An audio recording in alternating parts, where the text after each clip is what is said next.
I just want to welcome everyone to the conversation. This is a Grand time, and I'm Anita. I'm co-founder and CEO at The Grand. The Grand is really a group coaching platform and community to help leaders gain clarity. A Grand time is really just a time for us to get together with members of our community, with friends of The Grand, and I'm so excited to have Bavidra Mohan in the conversation with us today. We are going to dive into what makes social impact founders successful. It's something that we've talked about in our previous conversations. And what's really unique about Bavidra's experience is he himself was a founder and a fellow.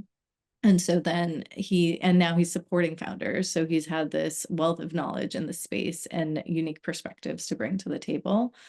Um, he started his career actually as a social strategy consultant, working with Fortune 500s, helping them infuse social impact in their business strategy.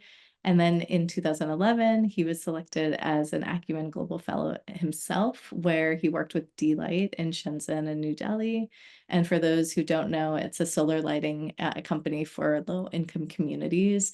And Bavidra, we actually studied it as a case when I was in Oh, business. no way. Oh, I yeah, love so that. very cool that you Amazing.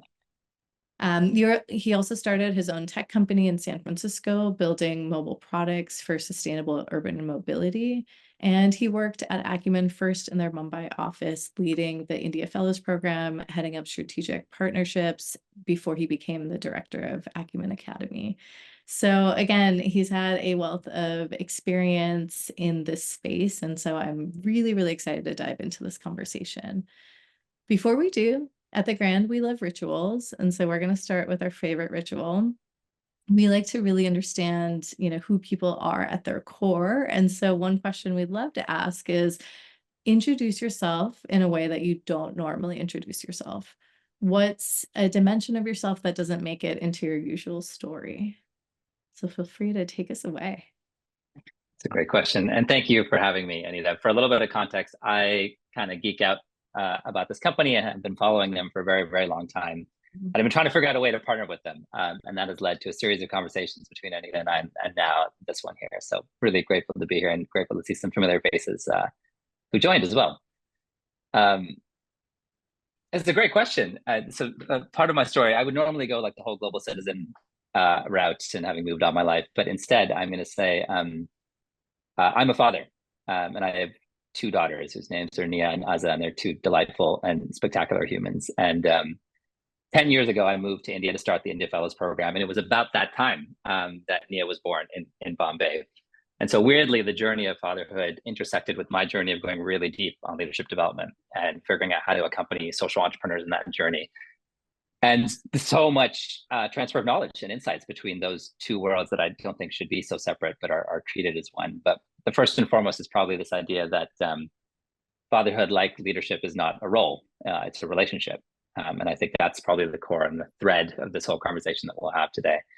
But it's been an obsession of mine, this intersection of these two worlds that I occupy. And Anita, I know that you occupy the same two worlds as well. And I'm curious if you have any sort of intersecting insights between those two. But I'll start with the father introduction because that's pretty different from how I normally do it. Oh, I love that. And that resonates with me. We've talked about this. I also have two daughters, just a little behind you. And I absolutely agree. I used to have this limiting belief right when I was starting my company and, starting my family. Will I be able to do both and do both well? And realize that actually, because I'm in both of those relationships, as you put it, it actually strengthens the other relationship I have. And so we can Yeah, get into more of what that means for me and you, but I absolutely agree with that. And I see that. So, that's um, awesome. If you ever get a chance, there's a book by this poet who's one of my favorite poets. His name's David White. And he wrote a book called The Three Marriages. And it talks about this idea of, work-life balance being a fallacy, the idea of it being a balance, rather being a marriage to three things, vocation and all this. Anyway, I think you'd love it. It's very connected to that same premise. yeah, I love that. A lot of at business school, we talked about, instead of work-life balance, talked about work-life integration and how do you Mm, create these four-way wins, within the different realms of your life instead of thinking of it as trade-offs. So Yeah. yeah, another one to check out. It's called Total Leadership by Stu Oh, Fried. nice. Okay. Very Yeah. cool. I will check it out. Awesome. I guess on that note, like what if you're pulling out one thread, like what is one insight or gem that you have related to fatherhood and leadership that you just want to leave folks with? I think it's this idea that neither is a role, neither is a position. Both are a series of actions, a series of choices, and relationships to enter into with different stakeholders, whether that be your kids or your C-suite or board. And I think the minute you reframe that way, it shifts how you engage. It's suddenly not about telling people how to do things or selling anything, but it's mobilizing them Yeah. collectively from a very Okay. human place. Yeah, I love the collective mobilization and just the intentionality behind it. And so, I think that goes hand in hand with Acumen and your organization's unique approach to social impact and investment. So tell me a little bit more about the thesis there. Yeah, definitely. So Acumen, I'll give you the brief history and then kind of where we Yeah. are today. We're about 24 years old now, which is wild. But we started out with the premise that the world of aid was failing and markets were falling short, and there had to be some sort of middle ground way to create impact in the world. And so the original idea, which now is super common phrase of impact investing, was raising philanthropic capital, what we call patient capital, and investing it in extraordinary leaders who are building for-profit social enterprises. And all those enterprises were offering critical goods and services to people living in low-income situations. Now, 24 years ago, that was a crazy radical thought. Yeah. Now it's like a $1 trillion industry. It's completely mainstream, and everyone knows what this thing is. But back then, it was really, really new. And in many ways, Acumen was the pioneer of that space and has sort of ushered in this new sector. And over that time, I think we've impacted almost 500 million people through the companies that we've invested in, more than 74 companies, more than 150 million in philanthropic capital, and now raising other types of capital for other types of funds as well. But at the very beginning, in the early days, if the mission was to change the way the world tackled poverty, it was this realization that capital alone would be insufficient. You could put all the money in the world in some model, and it still wouldn't crank out a solution that would really solve it. Like most things, it's a people problem, and it really starts with the individuals, with the leadership in place to both have the courage to start these models and then have the community around them to sustain them and to build them into something more. And that's where Acumen Academy, which is a part of the work that I spend most of my time, is situated. Mm-hmm. And so I can go a little bit more into Acumen Academy if you want. If that's helpful, or you tell me. Yeah, I mean, I loved how you framed that it's not just about financial returns. It's about the greatest impact you can make on the world. And yeah, absolutely. It's really about, we had talked about how, again, going back to the people, how do you make these founders really step into the most audacious version of themselves? Because it is a big, audacious goal. They're tackling poverty and really trying to build something beyond themselves. Yeah. And I think that's where Acumen Academy fits in nicely. So yeah, tell us a little bit more about why community and learning and development is crucial, especially for social impact founders. Yeah, definitely. So Acumen Academy is really where Acumen's impact work starts, which is finding those individuals who have made precisely what you said, this like completely audacious decision, not just to start a company, which in itself is statistically, very irrational, then to start a company to tackle like one of the toughest problems of our time in markets that will not attract commercial capital with models that don't exist, and often where there isn't a customer base. So just the layers of complexity and difficulty, hard to comprehend. And yet daily, thousands I sort of interact with who have made that choice because they're compelled by a purpose that is larger than them. And it's truly extraordinary. So Academy's work is to find those people, and particularly those folks who are most proximate to the problems, who are immersed in the problems in these different markets, and to identify them, bring them together in very deep cohorts, put them through a deep transformational sort of leadership journey, and then embed them in this community. So it starts really with the cultivation of what I would almost call the inner work, their moral leadership capacity. Who are they? What is their purpose? How do they hold on to that? What are the I hate the phrase soft skills. It's how people often refer to them. I actually think it's the hardest skills of resilience, courage, empathy, listening, adaptability. Once you've done that stuff, or at least you're on the path to that, we move into the actual modeling approach. And so our community, what we call the Foundry, which now has 1,654 fellows, is where we focus on accompanying these individuals to grow and scale their organizations. So that shifts a little bit from the leadership capacity of an individual to what is the capital they need, what are the tools they require, and how do we start to scaffold their journey to create like wildly impactful companies like Delight, like the one we talked about earlier. Mm-hmm. Yeah, I love that focus on the soft skills. I agree with you. Those are the hardest skills. We need Nonsense framing. I shouldn't have even said it that branding. way. I Yeah, know. totally We'll needs brainstorm rebranding. a new term for it. Yeah, But really, you talked about humility, purpose, character, resilience, courage, empathy. yeah.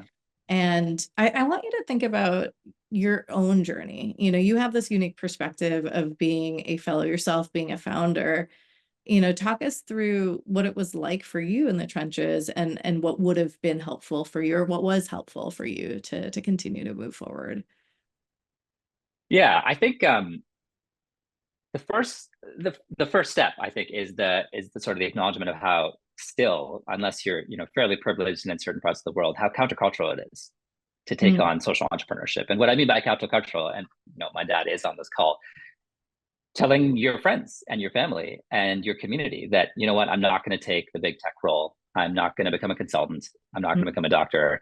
Instead, I'm going to try and create this model where no one else has, to solve one of the toughest problems of our time. In our best case scenario, I will just move the needle in our lifetime, right? So you've got to first confront that, mhm, which is both an examination of really, truly, how much do you believe in this and how much do you want to do it? And then how much do you need the people around you to believe in that? And so we'll get a little bit into that. That's a unique role of community. But that was step one, which is a sort of acknowledgement of just how hard this is and are you really up for it? mhm, Um, and then step two is finding the people. Truly, I think finding the people is more critical than finding the money to start. And that they need to be mutually exclusive. And it's the people in two senses. One is the talent that you need. But two is the folks who also hold similarly audacious and crazy goals, so that this path doesn't feel quite so lonely. mhm, So that you don't feel like you're out there on a ledge, but actually there's communities of folks around the world who have made the same choice and who are looking for their tribe in many ways and to be embedded in that. Um, and then from there, it's kind of the work of social entrepreneurship, right? Like I believe in starting with immersion. You go super deep to understand the problem, which you should be much more wedded to than the solution, and immerse yourself in that until I don't know about sort of statistical significance. That's hard to get to, but you yeah. trust in yourself that you've understood the life of the people that you're trying to work for and what your unique insight is into that life and how you could possibly uniquely build a model around it. And then it goes from there, but it really does start with that sort of inner belief, the people around you to scaffold that belief, and then the journey of like starting a company and going through that social entrepreneurship journey. Mm. Yeah, the inner belief, I want to start there. I think you talked about having this belief that even though it's going to be hard, you want to continue to explore this problem. And especially, like you said, there's a lot of societal norms of, taking different types of jobs, as South Asians, I'm sure. Yeah, You doctors, know all about that life. Yeah, yeah. Vishnu, I'm looking at you. But we have to like really overcome that. And then you talked about people, like really finding the right people. And when you talk about people, it's not just the people who are going to work with you to bring this to reality, but the people who are going to support you and keep you accountable. And I want to dive into that a little bit more. Yeah. Um, Tell me, yeah, like what are the common challenges that you see now in your role as director at Acumen? Like what are the common challenges that these founders are facing? Like what are the problems that feel really similar? Yeah. You talked about, founders feeling less alone when they hear that other founders are going through that. Yeah, try to bring some of those to light. Yeah. I mean, social entrepreneurs are still entrepreneurs, right? And so Yeah. the sort of categories of problems are largely shared, whether you're a VC-backed SaaS company in the US or working for smallholder farmers in Uganda. And the categories are, things like team, economic model, raising capital. But the difference with social entrepreneurs, each of those categories take on sort of a unique texture, Mhm. right? So even with team, um, attracting talent when your number one draw is purpose is quite hard, actually, right? We really can't offer, aggressive compensation packages with equity that stands to allow people to retire. That's not a thing in the space, right? So you have to motivate with something different. You have to tap into an intrinsic motivation, which is much, much harder, right? And so there's attracting that group of people. And then if you're making the choice to join these teams, unlike a standard tech company where if you get laid off, your skill set is immediately transferable to the next company that's probably in the space. That also does not exist here. So there's just a level of risk that is extraordinary in the team building space that social entrepreneurs face, whether they're sort of recruiting or you're trying to join.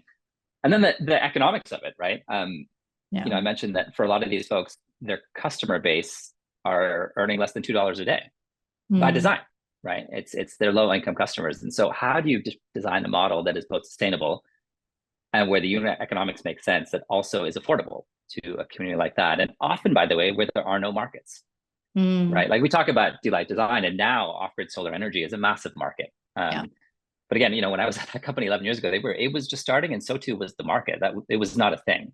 It was not an industry.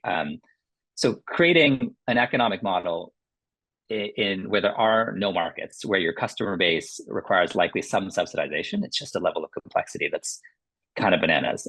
So that's really unique as well.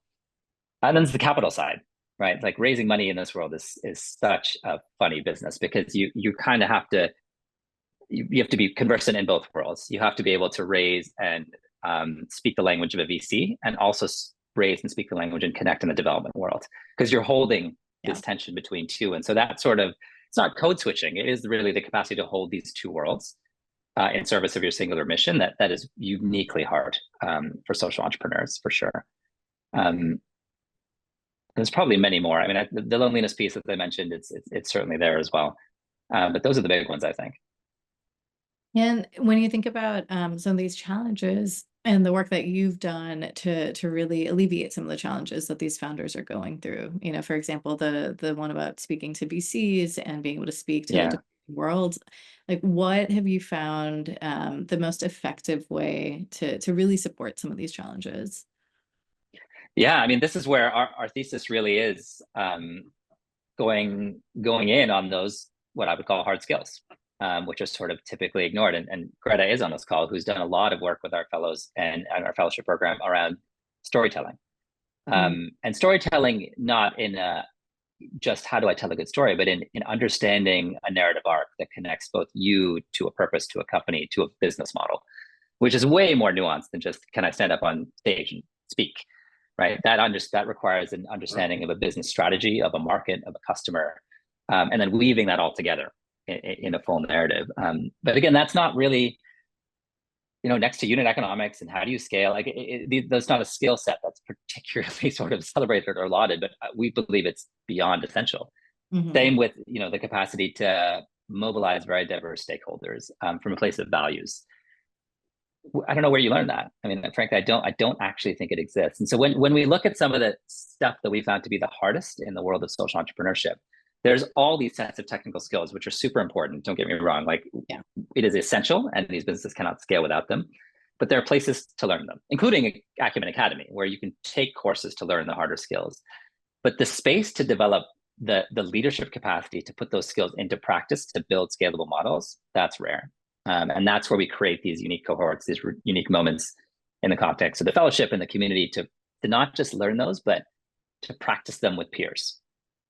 So that you and I can practice in a place that's safe, so that I can go out into the world and do it again, not for the first time, where it's all on the table, but I've come at it sort of having sharpened the axe, so to speak. Yeah. No, I love this point about practice. So a lot of, when you think about athletes, they spend most of their time practicing and little time performing. And that's why they're so good when those moments count. Whereas in the business world, we spend most of our time just performing, and we have this prove mindset a lot of times, instead of a growth mindset, where it doesn't feel safe to practice and to fail and experiment and try again. So I love your point on creating safe spaces where people can feel comfortable practicing these leadership skills, having difficult conversations, and then going out and doing that in the real world. And that's really what we do at the Grand as well. It's how do we create, this safest spaces, and really thinking about coaching as an ongoing reflective practice, because it's not going to Yeah, be, this one-time thing that you're going to learn. You're going to be on this journey. Um, absolutely. I mean, one thing on that, Anita, is like we used to use the language of safe space quite a bit. I don't know. I can't tell if there's something about the moment. yeah. But I just came back from India where I had a bunch of gatherings with our fellows, and I was hearing a lot about how that phrase "safe space" has become quite unsafe in Oh, many interesting. ways, which is weird and nuanced. Yeah. But it's more now the creation of spaces. I don't know what the right word is. I don't know if it's brave space or learning space, but an opportunity actually to push towards the edge of whatever that edge is for you.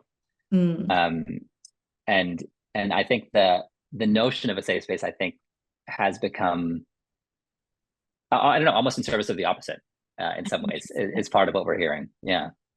I love that. It's how do you have a space that pushes you toward that edge? So it's a space that maybe pushes you out of your comfort zone and Yeah. really challenges you. So Yeah. again, We have this. we got to Yeah. rebrand to this. We have a lot of things to We rebrand. got a lot. It's a lot of reframing. We have this phrase in the fellowship program, and it's like the rituals at the Grand. So we have language that permeates Yeah. throughout the whole community, but it's the one-armed hug where with Mm, one arm you're holding and the other you're pushing.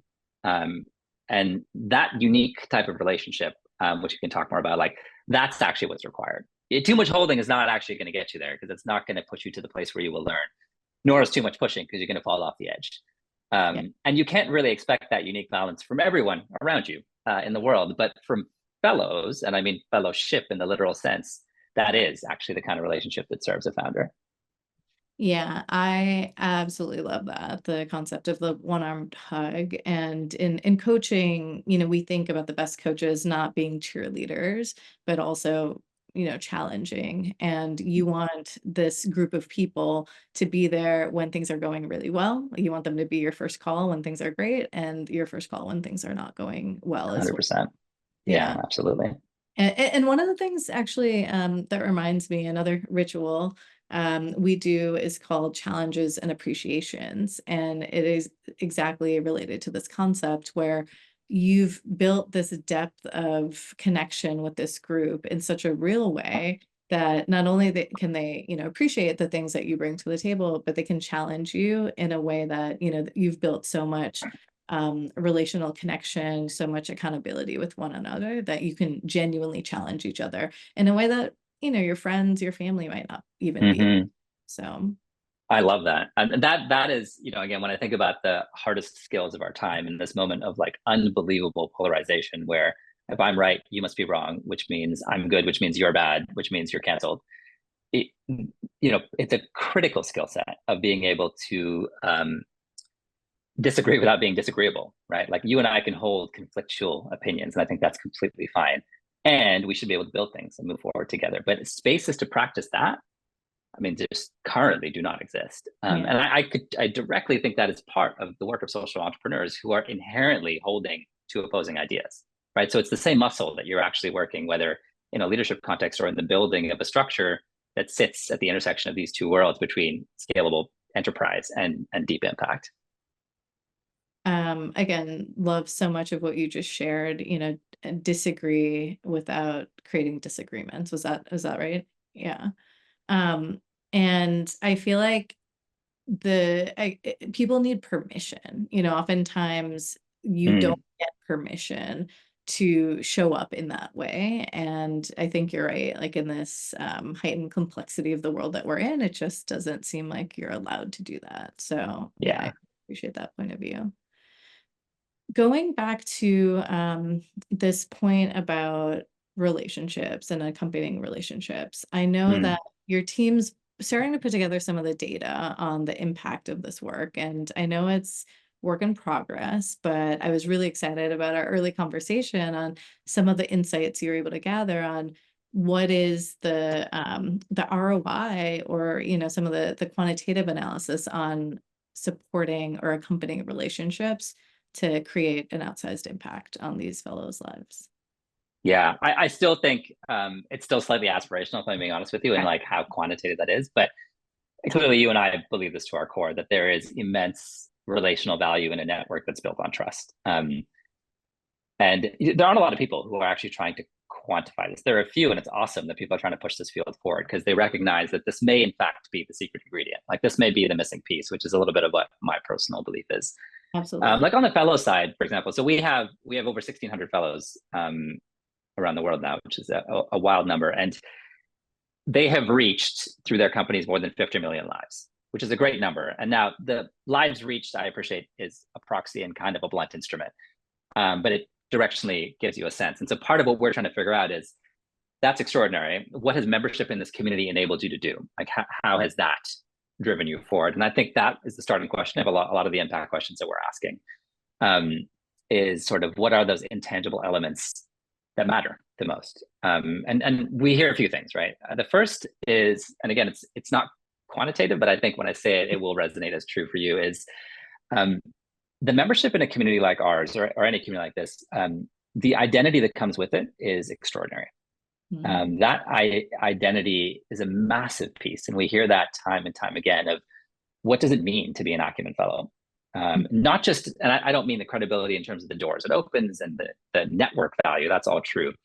I mean the sense of responsibility that it holds. I mean the shared identity that it holds with a group of people who are completely across the world, whether you're in Pakistan or Bombay or Bogota. And especially in a world where it's not celebrated the same way, right? So, we won't get the Forbes cover or the this or that, right? And so the identity becomes a really, really huge anchor and sort of grounding force for a lot of these entrepreneurs, and an identity that they come back to, which is incredible and also a very large responsibility for us to sort of continue to support and hold that. But that has been really interesting to see and to hear over and over again. Another piece that just I wish I had numbers for, but I know is true is for so many of these social entrepreneurs, the wisdom is in the room. Meaning, I don't have the answer, but they definitely do. Especially now that we're at 1,600, but even before that, it's so clear to me that the questions that social entrepreneurs have are rarely answered by textbooks or long courses, but rather from a peer who's figured this out already, right? Entrepreneurs will find the shortest path to a solution, and most often that means calling somebody up who's been through it, which will save them the time and the money and the hassle, and they'll just go that way. And so more and more, if you buy this concept that the wisdom is in the room, which means the wisdom exists within this community, it reframes our work, right? So we're not teachers by any stretch. Our job is to unlock that, package it, and redistribute that amongst the community, and then hopefully out into the world. But that's become so clear, particularly for social entrepreneurship, where there just aren't templated approaches for this. There just aren't. But there are shared challenges, right? And so the value that we hear so much from our community is like, yeah, the fact that I could call this dude who had just been through this with this funder in this moment, and they can, cut straight through all that is massively valuable. Really, really huge. A third one that's really interesting, this one's super fresh from India, is we have a fellow whose name is Ulas. He's based in Bangalore, and he just started a company called Gritworks, which is an AI company using sort of generative voice to change the way that we interact with our customers. And so creating a much quicker, more efficient feedback loop directly with customers to inform the type of products that usually an impact-focused business is building. So I had a chance to sit down with Ulas like literally the day before yesterday, and he's got an awesome tech background. He could have raised whatever money he wanted to raise around this. There's no question. He's got the network. He's got the credibility. And I was like, dude, why would you not go out and raise some seed capital to grow this thing quickly? And he's like, why would I waste my time when I had 4 fellows in our community who were ready to trust me to be my first customers, which meant I could generate revenue immediately. And so why would I bother going to do an equity raise when we have this trust and established network that I can go to as my first customer base to validate the model, because I know I can screw up with them and we can figure this out and move forward. But I'd never heard that before, this sort of value of the community being one way to literally bypass traditional fundraising, because of the trust that's built, right? And that trust really is the sort of rarest currency in the context of it. And I would put that under a broad category of membership in these types of communities in many ways just de-risk it. They de-risk it for the entrepreneur, they de-risk it for us as an investor and or community holder in many ways. But it has become clear, and I'm really keen to get to the numbers of this, that some of our most successful, impactful organizations like D-Light, some others who've hit the like hundreds of millions of lives, all have had very deep, very long accompaniment from many members of the community in that journey, from a business point of view, from a leadership point of view, from a community point of view. And I'm eager to sort of make that point very firmly with more evidence in the future, because I could see it very, very clearly, very clearly. It's the reason why I think you guys are taking off. I think people are recognizing these accompanying relationships are not nice to haves. They're actually critical. They're essential. I mean, I agree with everything you shared 1,000%. And a lot of what we found, this point around de-risking is critical. It really increases the founder's chances of success, and really, de-risks those investments, because like you said, it's not just the community, but think about talking to someone who's been there before. You're able to make better decisions faster in moments where you might be overwhelmed or you might want to give up. It helps you keep going and moving forward. Yeah. And, I think all of that is so critical. And that's why I'm so energized by the idea of potentially quantifying it. Like you and I feel it in our bones. Yeah. Once we have more data, I think, it'll, tell that story in a more, even stronger way. I'm curious. So the point around the sense of responsibility and the identity piece that you talked about, Mm. one of the things that we think about with our community as well is what are the guiding principles that help people know, when I show up to the Grand, this is how, I can show up, and this is the type Yeah. of support I'm going to get from other people.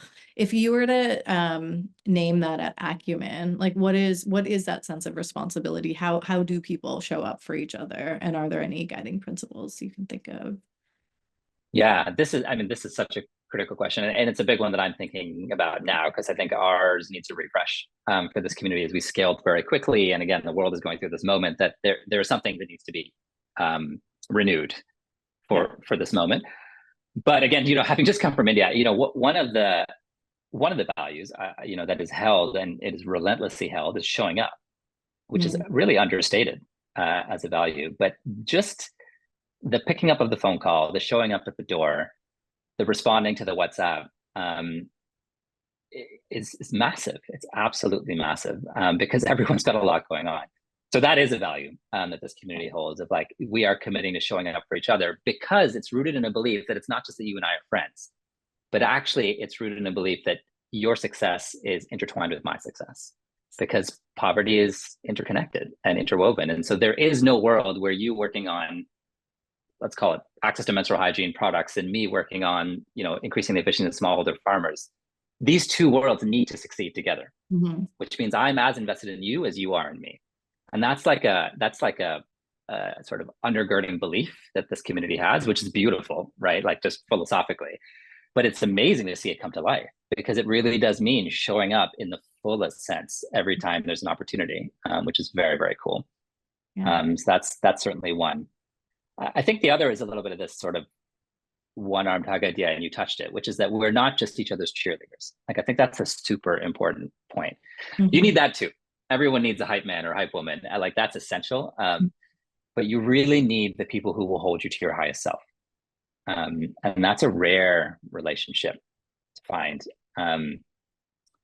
A story that I always think about is, I don't know if you saw it, it was many years ago, but Desmond Tutu wrote this letter to Aung San Suu Kyi and published it in The Guardian. I think it was like 7 years ago. I'll send it to you after. Please.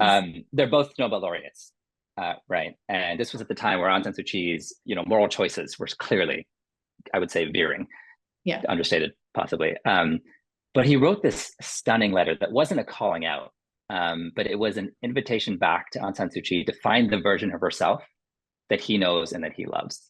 And it's like the most stunning example of what I mean by the one-arm tug, which is, at times we need the people around us to remind us of our ideals, because especially for those who are on an ascent, whether it's in their company or public office, like, it is too easy to lose that and forget that. But that letter is, for me, a pretty stunning example of what I mean when I talk about that relationship. Yeah, please send that. I'd love to see it. And what I love about this is, again, this letter, it's not teaching, it's not giving advice, it's not fixing, it's reminding them of their ideals. It's really about helping you, like find that best version of you that we know exists, and really Yeah. helping that through reflection and through questions. And that's really what it's about. I think that a lot of times leaders feel the need to support other people by solving their problems, telling them what to do, giving advice. And like you said before, you're not the teacher. You're really the convener. You're really like helping people get the resources that they need, and really unlocking the greatest potential that they have, through creating that space for them. And that's a lot of what we think about with the Grand as well, and the spaces that we, Yeah. and to your point, these are not things that you can just Google, and it's really about having these deep conversations where you can get these new perspectives. Yeah. And I think it can feel, if you're not in the world that you and I are in, I mean, it can feel frivolous and Yes. self-indulgent. Hmm. But somebody, I can't remember who said this to me, but framed it so lovely that it's sort of short-term inefficiency for long-term efficiency, right? Mm. Like it feels like, what? Are we just sitting here and asking each other questions? Like I need to go and raise this money because our burn is going to put us out of business in 3 months. But if you can see it as a de-risking, if you can see it as a, like, the investment of this is going to ensure that we will be on this for the longer run. And I think people are starting to see that now. It completely changes it. It becomes essential, right? It becomes a non-negotiable as part of the journey of anyone leading any type of organization, and particularly those working on impact orgs. Yeah. Yeah, it's the long term, it's a really good point, because if you're constantly solving and fixing, then it's a one-time, one-point solution, and Yeah. learning how to trust themselves and really finding those answers within too. I want to open up for questions. So if anyone has questions, feel free to dive in. You can go off mute and chime right in, or you can put it in the chat. I'm happy to read it. I have a couple more, but if anyone wants to kick off with questions, feel free.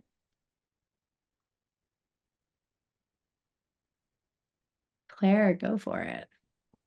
Yeah, I can kick off the questions. One of my questions is, you talk a lot about this deep, impactful trust, where it's about intertwined success. I'm curious what some of the strategies you've used are to can really like bring that connection to life and really start building that deep trust. I think at the Grand we have a lot of coaching exercises and things we've developed over time to do this. So I'm curious what you've done with social entrepreneurs in this community. Yeah, it's a great question. And we risk me going slightly hokey here, but I think it's okay. Because I think it's what's required. Yeah, the fellowship program is this process of recognizing, of sort of bringing people in as individuals, then having them become part of a cohort, then ultimately having them become part of a community, right? And so through that arc and through that journey, it requires individuals to see that, yes, there is a model that they're trying to build, there's a company they're trying to create, but beneath all those layers, ultimately, is some shared humanity between you and I. And there's this process of creating spaces and opportunities to see the humanity in someone and have it be seen in yourself as well. And if you come down to that level, which is not about the economics of your model, but it is that you and I both have a right to dignity, you and I have a lived experience of what it means to be human in this world. They may be different, but I see myself in you and you see yourself in me. And then build into, and I've decided to dedicate my life's work to creating higher efficiencies for smallholder farmers, or I've decided to create, access to financing for SMEs in Uganda. It starts with a common root and a grounding shared sense of like, oh yeah, we are definitely in this together, versus going the other way, and that doesn't work, because then you're talking about organizational partnership, which is super important, don't get me wrong, and that has to happen. But we have the great benefit of working with fellows really early in their journeys and at the beginning, and it really is creating those spaces to see the shared humanity and to create moments that allow them to see that in each other.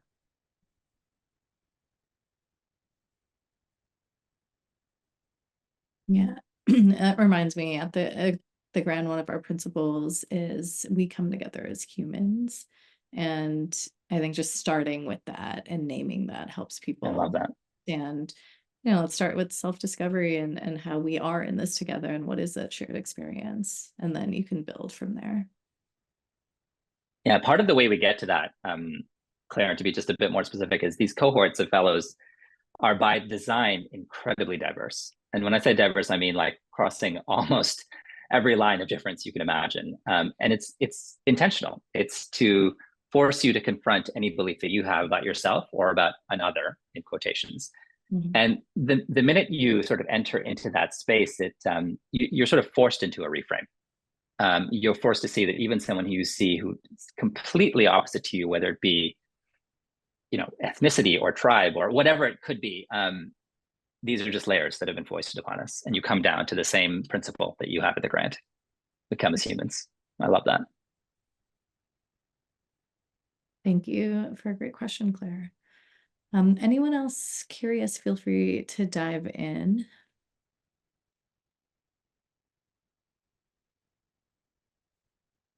And Hi. Laura, Oh, go for it. sorry. Also, I have a question. So I'm actually in a unique space where I'm just starting my journey in the social impact space. So I'm currently in the midst of my master's and just graduated from undergrad a year ago. And so I was looking to learn more about how you touched on how important it is to have that support network and keeping the passion and motivation to continue to pursue a career in this space as I'm just starting out. So if you could touch on that a little bit more, I would love to hear. Yeah, first of all, congrats. That's exciting. Thank That's like you. a very thrilling place to be. Um, yeah, I think there's two groups of people that I would try to enmesh yourself with, right? Like one is those who may be slightly further along than you, so that you have models and pathways to imagine yourself in. I don't think yours will look like any one of those, but just a few steps past, so that you can kind of see the future for your own steps. But the second group is, and I think this is a little countercultural, but I would find people who are sitting with the same question as you, not with people who have the answers to those questions yet, because I think that you'll find those folks, and the way that they've examined the questions for themselves will help you figure out how you want to explore the questions for yourself as well. But I would think about those two groups as your sort of primary sort of starting communities for this moment. And then the third, which is, I just immerse. I mean, I cannot tell you that enough. I feel in my experience with social entrepreneurs, there are people who are very ready to come up with solutions who have not yet immersed with the problem or the people for whom those solutions are for. So I would find whatever way you can to go as deep as you can with those folks. Thank you. You're welcome. Good luck. yeah, it's very exciting, Laura. I'm a serial social entrepreneur.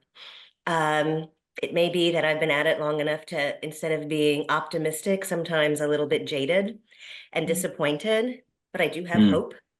And so I love the connections conversation that you're having. At this stage, working with impact investors and funders, and the entrepreneurs, it's just, where's the data? How do we quantify? How do you show that this is happening? And I'd love to be able to support you. So not only how do you show that it's happening, but what can we out here do to move this ahead? Yeah, thank you, Kristen. And do you mean when you say this, is it the relational pieces, the community pieces that drive towards all impact? these connections. Yeah, like these fire and these connections. Yeah. Yeah, I mean, I think it starts with, one, like it sounds like sort of people who are willing to at least recognize there's enough possibility here to fund the research, right? They're like, yes, I feel something viscerally. Now let's get robust about this and actually get some numbers behind it. You'd be surprised how rare that point of view is, by the way, or maybe you wouldn't be. Sounds like you've been at this for a minute, so maybe not. But that's rare. That's really rare. And I think we're still at that place of like, we just really know this to be true. And so the question is, why? Why do we need to back it? And one, it's usually for funding to be able to continue to support this work. But more importantly, it's to demonstrate to the world that this matters, right? So that other people can start, whether you're a VC or whatever, building this into your suite of offerings and support that you provide to your other folks. So I don't know, Kristen, like I don't have an easy answer, but I would say it is sort of, we have to get more robust about this.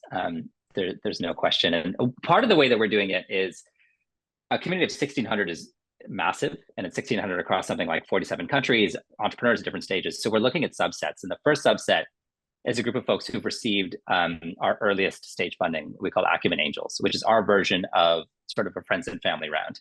So small 50K grants, but it's 74 entrepreneurs. So we're starting with them, and we're looking at this subset and saying, like, what role has community played in the movement of these and they're very early stage. So moving from super early stage into like product market fit. We're finding that the slicing of the community into smaller pieces and subsets is offering an easier sort of sample set to get a little bit more granular about. And so even with that group, But if anecdotally, I can tell you. Oh, sorry, go ahead, Kristen. I guess, no, that's fine. But the challenge to that, because as much as you were talking about, you know, all the different perspectives, all the different lived experiences, all the different points of view, bringing opposite points of view together, once you start to subset the community, are you then making bubbles? And how do you avoid the bubbles? Yeah, I think we are. And it's a thesis, so we'll see if this works. But part of what we're doing is formation and then breaking apart and then reformation. So our hope is that you're never forever in a cluster, but that you can have membership in this cluster, and then we break that open, and then any of those 74 entrepreneurs might also want to be part of a group that is all focused on food systems, hypothetically. But I think there's something about the forming, breaking, reforming across those same layers of diversity that allows to mitigate a bit of that risk. But I do think that is still a risk, just to be clear. Yeah, and Kristen, thanks for the question. You know, what we like to do is think about, you know, before folks had access to the grant and accompanying relationships, where they were and where they are now, and look at things like self-awareness, emotional resilience, leadership confidence, and we're collecting that data set. So over time, we'll be able to share some of those trends. But I would say, like, the most important thing that I hear from the work that we're doing, you know, we work with Precursor Ventures, for example, and Charles Hudson has said that every week an entrepreneur thanks him for sponsoring the grant because they're able to make a really difficult decision, like co-founder dynamics, you know, go to market, or, you know, whatever challenges they're facing. And so it is right now a lot of that anecdotal feedback along with the data. But that's a great question. So, Katie, I want to make sure you have a chance to ask a question, and then we'll go to Karim after that. Okay, cool. It's a pretty gentle one. I guess there's the version of you who embarked upon this gigantic journey, you know, journey, quest, you know, path, whatever you want to call it. And then there's the person who's speaking today. And I'm really curious, where or how have you surprised yourself along the way?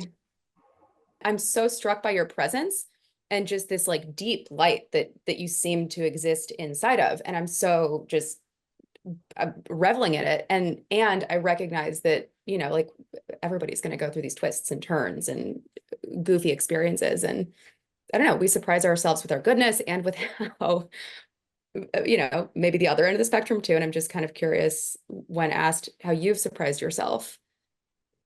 Yeah, I'm just curious, how have you surprised yourself? Thank you for that. And it's a really beautiful question. You know, I've had like 4 distinct careers, I think. You know, and it maybe not 4. Yeah, maybe about 4 distinct careers. And I've moved around a lot as a result of my upbringing.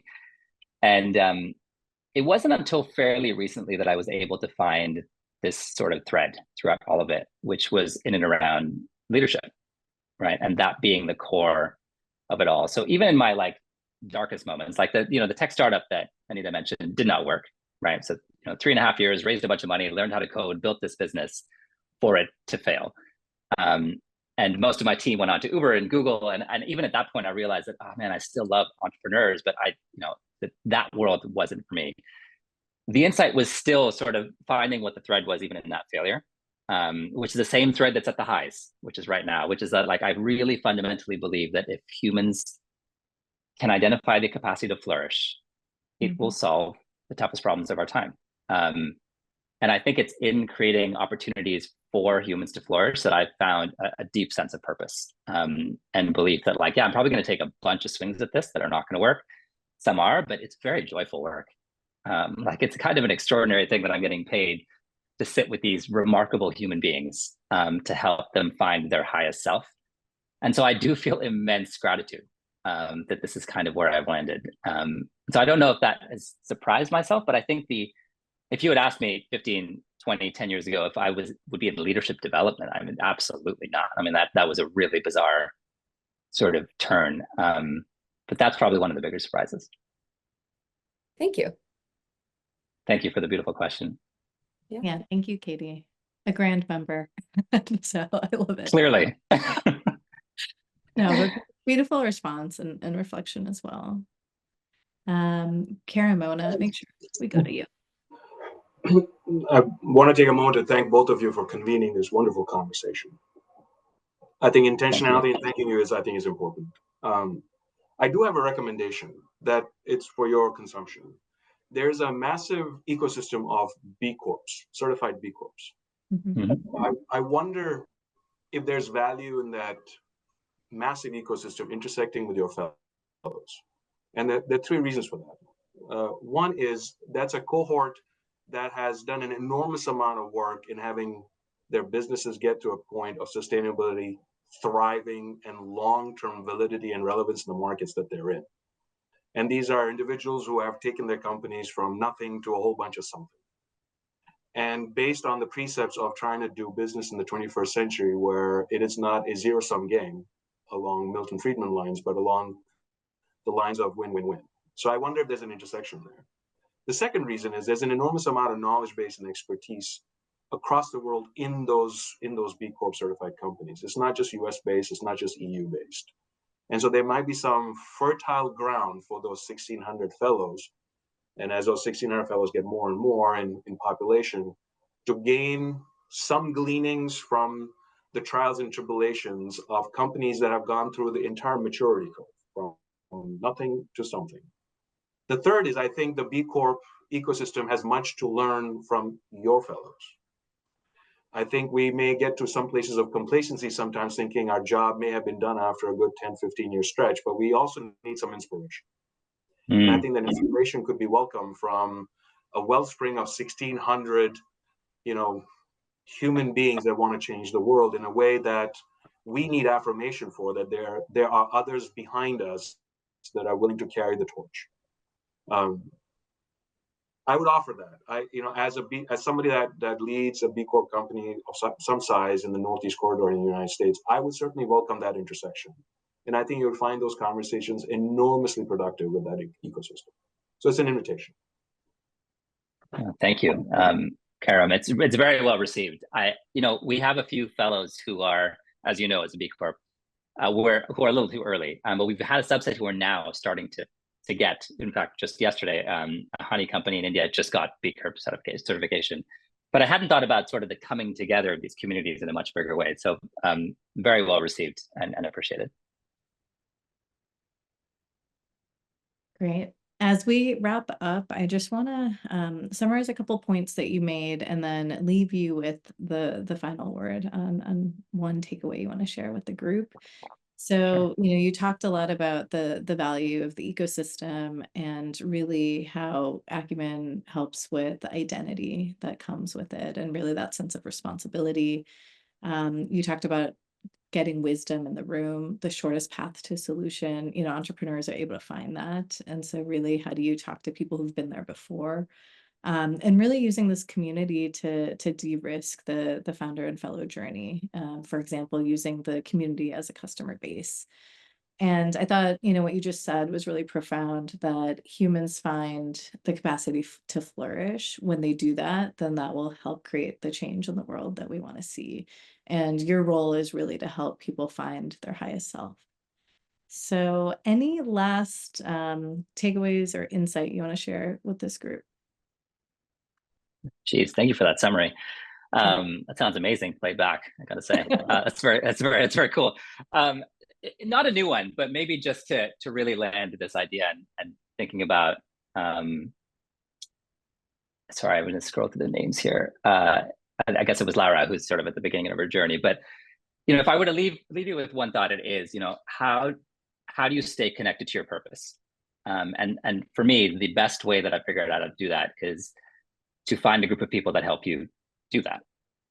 To enmesh with a group of people that can hold your purpose with you, so that you can turn to them when it is hardest for you to see it, hardest for you to do it. And it is those accompanying relationships that kind of get you there. And so I started with the reference to David White, and we use a lot of poetry, by the way, in our work, and I use a lot of it in our leadership development. So I'd love to leave it not with my words, but with his, as maybe as a last idea of this type of relationship. And he refers to it as friendship, which you can call it or not, but he has this beautiful passage, which I just pulled out, where David White says, "The ultimate touchstone of friendship is not improvement, neither of the other nor of the self. The ultimate touchstone is witness.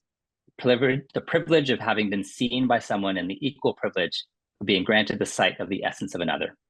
To have walked with them and to have believed in them, and sometimes just to have accompanied them for however brief a span on a journey impossible to accomplish alone." My hope for everyone is to have relationships just like that, because I think that's what will enable flourishing. That is so beautiful.